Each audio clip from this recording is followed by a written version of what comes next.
दोस्तों, आज मैं आपको अपरा एकादशी व्रत की कथा सुनाने जा रही हूँ। ज्येष्ठ माह के कृष्ण पक्ष की एकादशी को अपरा एकादशी कहते हैं और ऐसी मान्यता है जो भी व्रती इस एकादशी व्रत को पूरी भक्ति भावना से श्रद्धा पूर्वक करते हैं, इस दिन व्रत रखते हैं, भगवान विष्णु की विधिवत पूजा करने के उपरांत कथा का श्रवण करते हैं, उन्हें अपार सुख समृद्धि की प्राप्ति होती है। साथ ही इस एकादशी व्रत के फलस्वरूप सभी प्रकार के पापों का नाश होता है और मरणोपरांत उस व्यक्ति को स्वर्ग की प्राप्ति होती है। दोस्तों, कथा सुनने से पहले भगवान विष्णु का ध्यान करें, आंख बंद करके ओम नमो भगवते वासुदेवाय का उच्चारण करें, हाथ में पुष्प लेके श्रद्धापूर्वक कथा का श्रवण करें। ओम नमो भगवते वासुदेवाय। अर्जुन ने कहा, हे प्रभु, ज्येष्ठ माह के कृष्ण पक्ष की एकादशी का क्या नाम है तथा उसका महात्म्य क्या है? इसमें किस देवता का पूजन किया जाता है तथा इस व्रत को करने का क्या विधान है? कृपया कर यह सब मुझे विस्तार पूर्वक बताइए। श्री कृष्ण ने कहा, हे अर्जुन, ज्येष्ठ माह के कृष्ण पक्ष की एकादशी का नाम अपरा एकादशी है, क्योंकि यह अपार धन और पुण्यों को देने वाली तथा समस्त पापों का नाश करने वाली है। जो मनुष्य इसका व्रत करते हैं उनकी लोक में प्रसिद्धि होती है।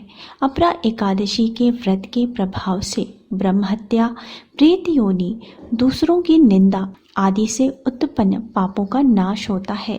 इतना ही नहीं, स्त्री गमन, झूठी गवाही, असत्य भाषण, झूठा वेद पढ़ना, झूठा शास्त्र बनाना, ज्योतिष द्वारा किसी को भरमाना, झूठा वैद्य बनकर लोगों को ठगना आदि भयंकर पाप भी अपरा एकादशी के व्रत से नष्ट हो जाते। युद्ध क्षेत्र से भागे हुए क्षत्रियों को नरक की प्राप्ति होती है, किंतु अपरा एकादशी का व्रत करने से उसे भी स्वर्ग की प्राप्ति हो जाती है। गुरु से विद्या अर्जित करने के उपरांत जो शिष्य गुरु की निंदा करते हैं तो वे अवश्य ही नरक में जाते हैं।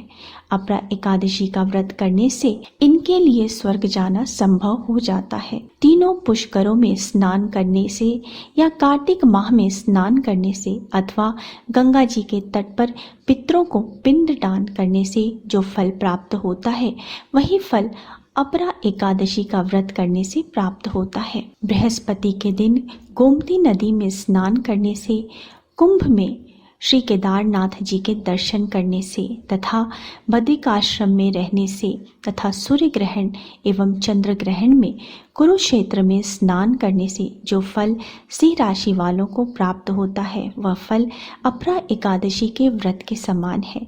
जो फल हाथी घोड़े के दान से तथा यज्ञ में स्वर्ण दान से प्राप्त होता है, वह फल अपरा एकादशी के व्रत के फल के बराबर है। गौ तथा भूमि या स्वर्ण के दान का फल भी इसके फल के समान ही होता है। पाप रूपी वृक्षों को काटने के लिए यह व्रत कुल्हाड़ी के समान है तथा पाप रूपी अंधकार के लिए सूर्य के समान है। अतः मनुष्य को इस एकादशी का व्रत अवश्य ही करना चाहिए। यह व्रत सब व्रतों में उत्तम है। अपरा एकादशी के दिन श्रद्धा पूर्वक भगवान श्री विष्णु का पूजन करना चाहिए। इससे अंत में विष्णु लोक की प्राप्ति होती है। इसकी प्रचलित कथा के अनुसार प्राचीन काल में महीध्वज नामक एक धर्मात्मा राजा था। उसका छोटा भाई व्रजध्वज बड़ा ही क्रूर, अधर्मी तथा अन्यायी था। वह अपने बड़े भाई से द्वेष रखता था। उस पापी ने एक दिन रात्रि में अपने बड़े भाई की हत्या करके उसकी देह को एक जंगली पीपल के वृक्ष के नीचे गाड़ दिया। इस अकाल मृत्यु से राजा प्रेत आत्मा के रूप में उसी पीपल पर रहने लगा और अनेक उत्पात करने लगा। एक दिन अचानक धौम्य नामक ऋषि उधर से गुजरे। उन्होंने प्रेत को देखा और तपोबल से उसके अतीत को जान लिया। अपने तपोबल से प्रेत उत्पात का कारण भी समझा। ऋषि ने प्रसन्न होकर उस प्रेत को पीपल के पेड़ से उतारा तथा परलोक विद्या का उपदेश दिया। दयालु ऋषि ने राजा की प्रेत योनि से मुक्ति के लिए स्वयं ही अपरा एकादशी का व्रत किया और उसे अगति से छुड़ाने को उसका पुण्य प्रेत को अर्पित कर दिया। इस पुण्य के प्रभाव से राजा की प्रेत योनि से मुक्ति हो गई। वह महर्षि को धन्यवाद देता हुआ दिव्य देह धारण कर पुष्पक विमान में बैठकर स्वर्ग को चला गया। हे राजन, यह अपरा एकादशी की कथा मैंने लोकहित के लिए कही है। इसे पढ़ने या सुनने से मनुष्य सब पापों से छूट जाता है। अपरा अर्थात अपार या अतिरिक्त। जो प्राणी एकादशी का व्रत करते हैं उन्हें भगवान श्री हरि विष्णु की अतिरिक्त भक्ति प्राप्त होती है। भक्ति और श्रद्धा में वृद्धि होती है। ओम नमो भगवते वासुदेवाय। बोलो लक्ष्मी नारायण की जय। दोस्तों, अब ध्यान पूर्वक श्री विष्णु भगवान की स्तुति का श्रवण करें या पठन करें। शुक्लांबरं धरं विष्णुं शशिवर्णं चतुर्भुजं प्रसन्नवदनं ध्यायेत् सर्वविघ्नोपशान्तये। शान्ताकारं भुजगशयनं पद्मनाभं सुरेशं विश्वाधारं गगनसदृशं मेघवर्णं शुभांगं लक्ष्मीकान्तं कमलनयनं योगिभिर्ध्यानगम्यं वन्दे विष्णुं भवभयहरं सर्वलोकैकनाथम्।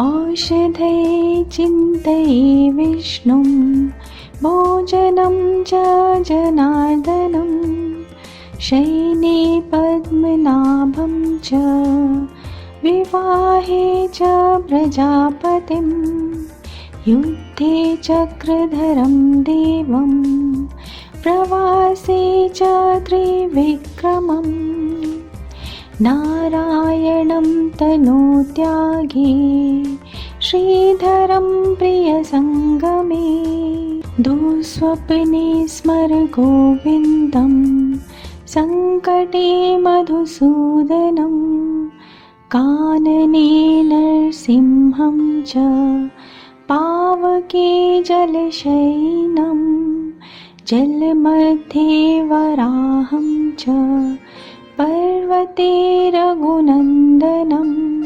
गमनिवामनं चैव सर्वकार्येषु माधवं षोडशैतानि नामानि प्रातरुत्थाय यः पठेत् सर्वपापविनिर्मुक्तो विष्णुलोके महीयति।